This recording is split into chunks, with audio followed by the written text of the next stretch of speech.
लक्ष्मी जी महारानी हाथ में वरमाला ले लिए, कभी इधर को देख रही है, कभी इधर को देख रही है। देखती देखती मुस्कुराती मुस्कुराती गई और जिस स्थान के बीच में मेरे ठाकुर जी, मेरे गोपाल जी महाराज कृष्ण कन्हैया लाल विराजमान थे, भगवान नारायण विराजमान थे, वहां जाकर के भगवान की गले में वरमाला पहना दिए। बोलिए लक्ष्मी नारायण भगवान की जय हो।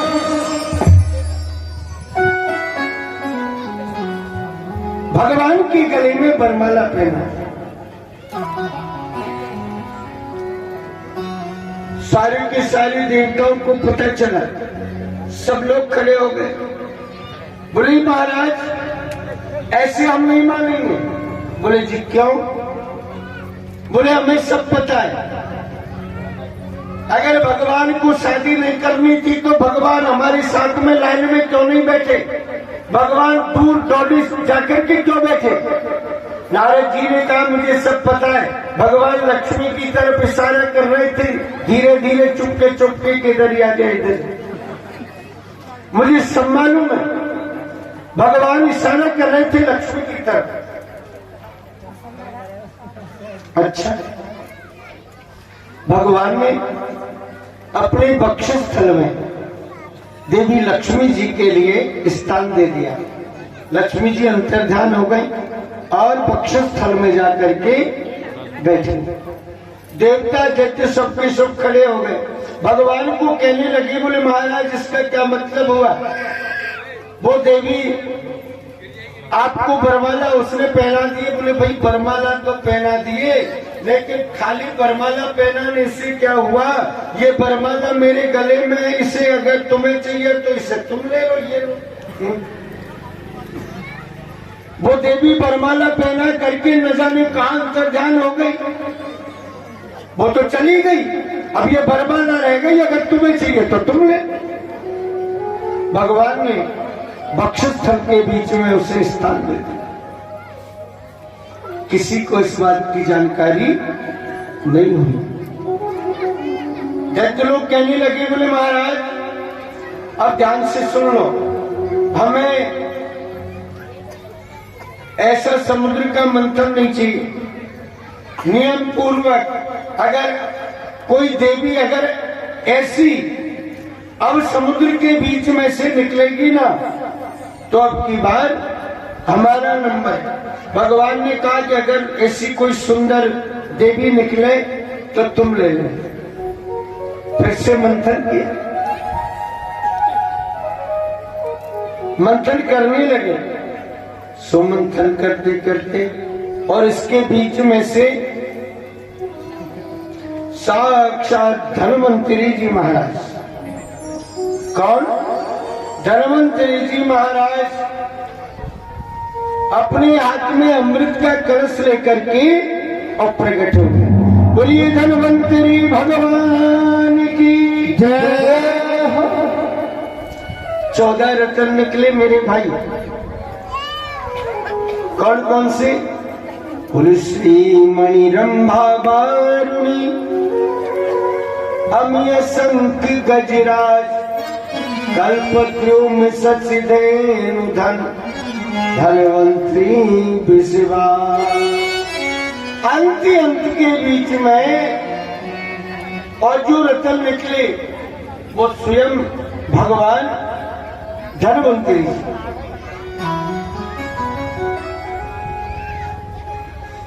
धन्वंतरी जी महाराज। और धन्वंतरी जी महाराज अमृत का कलश लेकर, दैत्य लोगों ने क्या किया? धन्वंतरी जी के हाथ से अमृत का कलश छीन लिया और कलश को छीन करके भाग गए, लेकर के चले गए। सारे के सारे देवता दुखी हो गए। देवताओं ने भगवान को कहा, बोले महाराज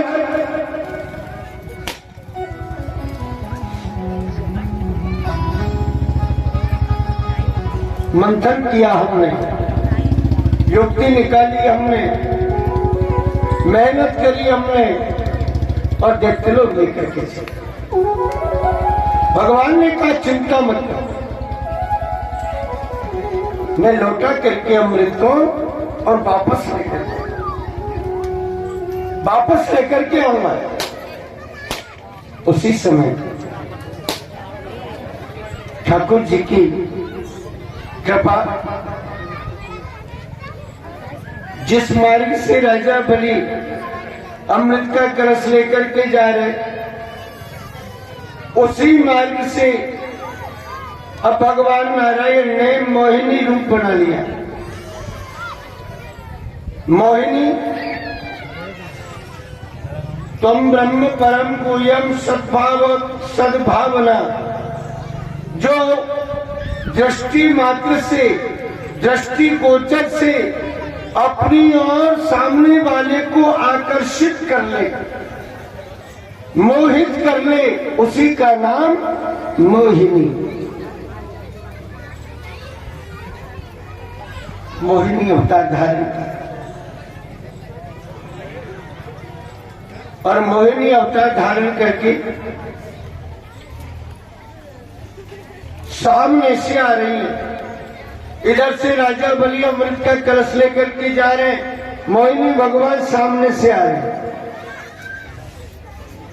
राजा बलि की दृष्टि पड़ी, देख करके एकदम से मोहित हो गए। देवी, अरे सुंदरी, आप कौन हो? आप कौन है? कृपा करके बताइए। बोले जी,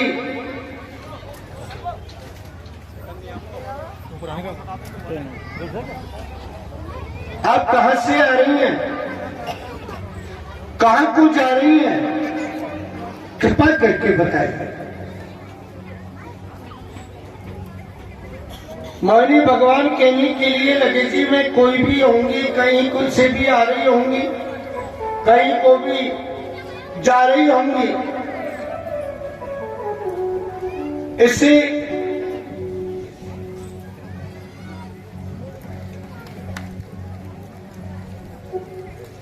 इससे आपको क्या? महाराज, जैसे कहा ठाकुर जी की माया,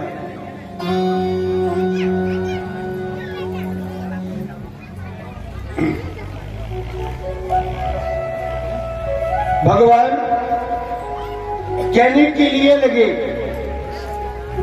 बोले राजा, मैं आप जैसे लोगों से बात करना पसंद नहीं करती। क्यों? क्या बात है? अरे बोले, जो अपने भाइयों के साथ में अच्छा व्यवहार नहीं करता, जो भाइयों के साथ में धोखाधड़ी करने वाले होते हैं ना, उनके ऊपर हम कैसे विश्वास कर सकते हैं? कि भी ऐसी क्या बात है? बोले जी, मुझे कोई मतलब नहीं, तुम तुम्हारा काम करो, तुम तुम्हारी रास्ते से जाओ और मैं मेरे रास्ते से जा रही हूं।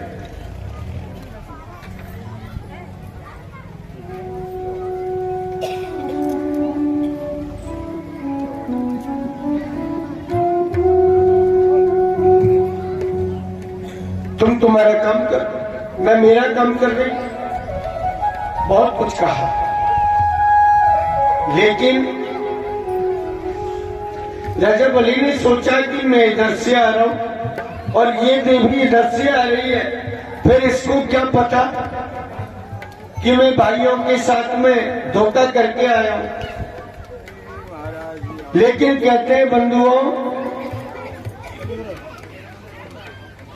मनुष्य की जो सुगंधी होती है ना, वो सुगंधी धीरे धीरे फैलती है, और मनुष्य की जो बदबू होती है, दुर्गंध होती है, वो दुर्गंध बिगर फैलाए भी फैल जाती है, स्वतः ही फैल जाएगी।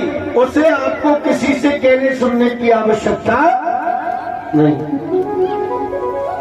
अपने आप फैलती हुई चली जाएगी। राजा ने विचार किया कि बात ठीक है। देवी सुनो, मुझे तुम्हारे ऊपर पूर्ण विश्वास है। वो हमारे भाई है, मौसी जाए भैया है हमारे, और तुम्हारी दृष्टि में हम भी ऐसे ही और वो भी ऐसे ही।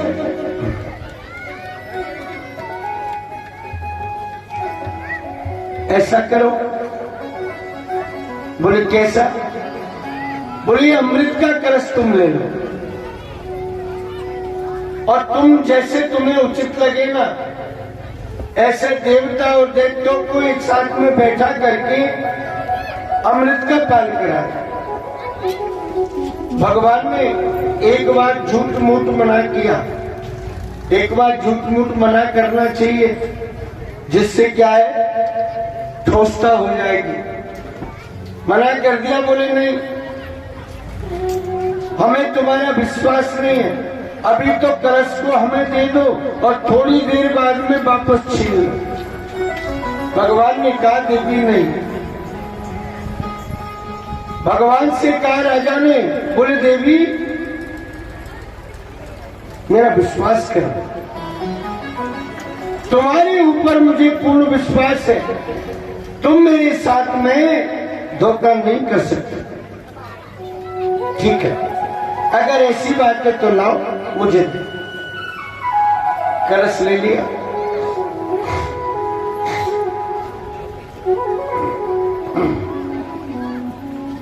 बंधु, कलश को लेकर के जैसे ही मोहिनी भगवान आए देवताओं की सभा में, राजा बलि प्रसन्न होकर के खड़े होकर के शीघ्र आ गया। हाँ देवी, बोलो क्या बात है? बोले जी ऐसे नहीं, धीरे बोलो। बोले क्या बात है? बोले ऐसे नहीं तो कान करो, आपका कान में कहूँ। तो राजा बलि ने अपना कान लगा दिया और राजा बलि ने जब कान किया ना तो दो चार दैत्य और भी खड़े हो गए कि हम भी तो जाकर के सुने कान में क्या कह रही है, अच्छे से धीरे से क्या कह रही है। तो दो चार दैत्यों ने खड़े होकर के उन्हें भी अपने अपने कान जाकर के लगा दिए। भगवान राजा बलि को कह रहे, सुनो,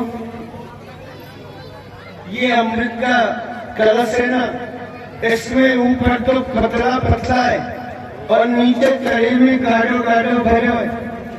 अगर आपकी इच्छा हो, आपकी आज्ञा हो, अगर आप कहें। भैया कोई स्पीकर बंद हो गए।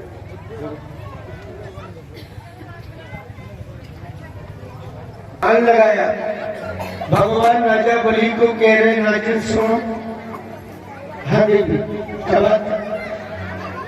बोले इसमें ऊपर एकदम से पतला पतला है और नीचे तले में गाढ़ा गाढ़ा भरा है। अगर आप कहो तो पतले पतले के लिए देवताओं को पान करा दो और फिर नीचे जो तले में रहेगा ना गाढ़ो गाढ़ो, वो अपने घड़ी करके इनको हो जाएगा। राजा बलि ने सोचा कि घड़ी करके कह रही है, अब धोखा थोड़ी करेगी। हाँ? जब गली करके कह रही है तो कसर किस बात की? भैया ठीक है उसको।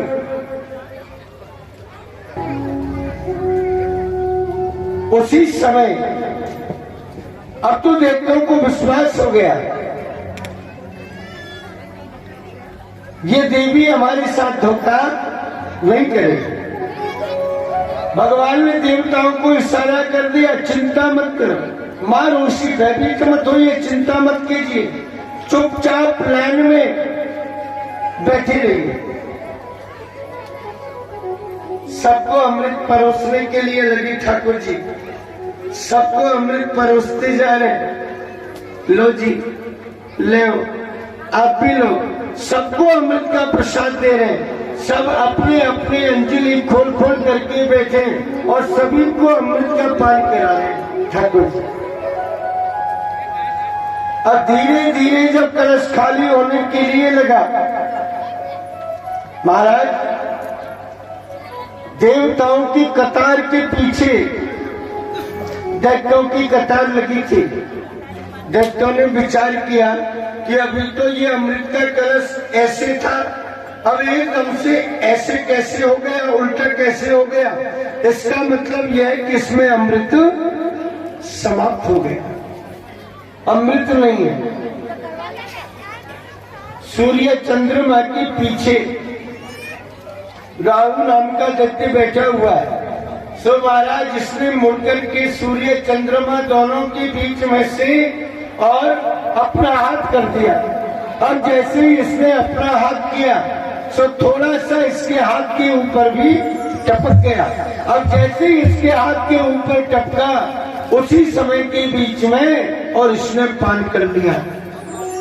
सूर्य चंद्रमा दोनों को पता लग गया, खड़े हो गए, भगवान को कहा महाराज दैत्य राहु। भगवान सुदर्शन चक्र लेकर के भगवान ने सुदर्शन चक्र को आज्ञा प्रदान करी कि दैत्य का मस्तक काट दो।